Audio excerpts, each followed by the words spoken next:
티눈약이랑 여드름약 성분이 똑같네? 그럼 티눈약을 여드름에 발라도 될까?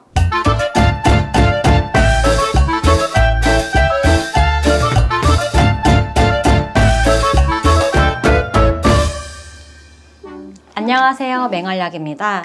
이번 시간에는 티눈약이 어떻게 티눈을 제거하는지 간단하게 원리를 알아보려고 합니다. 먼저 액체 타입을 보시면 이런 약들이 있는데요. 주성분이 젖산과 살리실산으로 모두 같습니다. 젖산과 살리실산은 각질을 녹여내어 굳은 살을 부드럽게 만들어줍니다. 동시에 티눈을 무르게 해 제거하기 쉽게 만드는 효과가 있죠. 밴드 타입도 보실까요? 티눈 밴드에는 살리실산만 들어있습니다. 티눈 부위에만 약이 묻을 수 있게 딱 고정시켜 딱딱한 각질층을 제거해줍니다. 이 티눈 밴드는 제가 지난번에 사용했던 것인데요. 사용법이 궁금하신 분들은 지난 영상을 참고해주세요.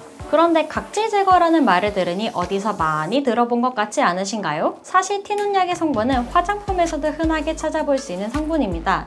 화장품에 관심이 많은 분이라면 아하와 바하를 들어보신 적이 있을 거예요. 둘 다 각질 제거제입니다. 먼저 아하를 보시면 아하는 주로 과일에 많이 들어있는 물질인데요. 물에 잘 녹는 수용성입니다. 아하에는 여러 종류가 있는데 아까 보셨던 티눈약의 성분인 젖산이 여기에 해당되죠. 이와 다르게 바하는 기름에 잘 녹는 지용성입니다. 그래서 각질뿐만 아니라 피지도 제거해줍니다. 피부 타입이 지성이거나 화농성 여드름이 있는 분들에게 잘 맞습니다. 티눈약의 살리실산 성분이 바로 바하입니다. 지성이나 여드름 피부용 화장품 중 살리실산 성분이 들어있는 것들이 꽤 많습니다. 클렌징 폼 에센스 다양하죠. 화장품 말고 여드름 치료제도 물론 들어있습니다. 클리어틴을 보면 살리실산이 2% 들어있죠. 각질을 제거하고 약이 모공에 침투해 여드름균인 프로피오니 박테리움 아크네스, 이름도 참 길죠?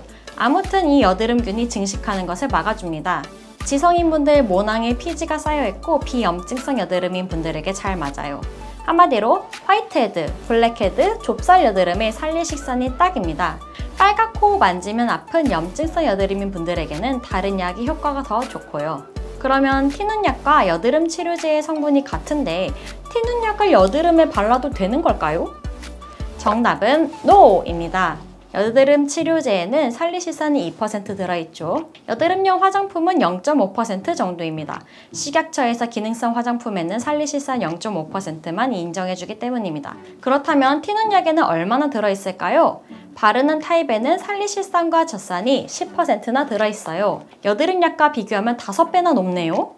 제가 요즘 속상하게도 얼굴에 이런 트러블이 올라왔는데요. 이런 여드름에 바르면 아주 확실히 각질도 없어지고 균도 절대 못 자랄 것 같죠? 그렇지만 너무 강력해서 제 피부가 남아있을 것 같진 않습니다. 사실 여드름약만 발라도 화끈거리거나 자극감이 느껴진다는 분들이 있죠. 그것보다 5배는 센 티눈약을 사용하신다면 훨씬 부작용이 심할 거예요. 피부 박피에 살리실산 성분을 사용하기도 하는데 20에서 30% 정도 쓰입니다. 그렇지만 그건 피부과에서 전문가가 하는 거니 혼자 집에서 하는 것보다 안전하죠. 박피도 피부 타입에 따라 받아야지 안 맞는 분이 받으면 피부 깊숙한 곳까지 속상을 입을 수 있어요. 그러면 반대로 여드름약을 티눈에 발라도 될까요? 당연히 NO입니다. 티눈에 쓰기엔 너무나 약하죠. 제가 저번에 티눈을 제거하려고 밴드를 붙였었는데요. 사정상 하루 만에 떼었더니 실패했습니다. 원래 각질을 녹이는데 시간이 좀 걸려 2일에서 5일 정도는 티눈 밴드를 붙여야 합니다. 바르는 액체 타입도 며칠은 쓰셔야 하고요. 티눈약도 이 정도인데 농도가 훨씬 낮은 여드름약은 효과가 당연히 없겠죠. 식초를 바르면 티눈이 제거된다는데 사실인가요? 처음에 이 말을 들었을 때 정말 깜짝 놀랐어요. 이거 무좀 걸린 발에 식초 담그는 것 같은 민간요법인가 싶었습니다. 식초는 티눈을 제거하고 싶은데 약을 최대한 안 쓰고 싶은 분들이 선택하는 방법인 것 같습니다. 보통은 사과식초를 이용하던데 저희 집에 있는 애플사이다 비네거 이런 것도 쓰는 것 같아요. 빵을 식초에 담갔다가 티눈 부위에 올리고 랩을 감싼다고 하더라고요.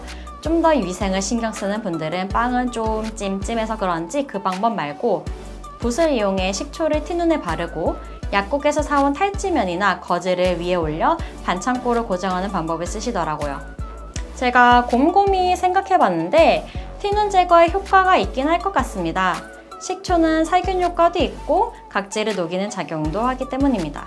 그렇지만 만약 식초를 쓰실 거라면 조심해서 사용하셔야 합니다. 딱 티눈 부위에만 바르셔야 해요.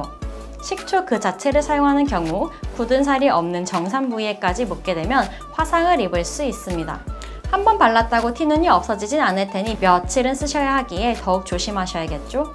인터넷에 보면 식초로 화상 입었다는 분들 꽤 많습니다. 전에 티눈 밴드를 쓰고 나서 며칠 후 제 발바닥 상태입니다. 티눈은 잘 뽑혔는데 그 주변 부위에 각질이 완전히 벗겨지고 있죠? 티눈 밴드에는 약이 넓은 부위에 묻는 것을 막기 위해 둥근 펠트가 있긴 합니다. 그렇지만 그 안쪽 약이 묻는 부위는 이런 식으로 각질이 제거됩니다.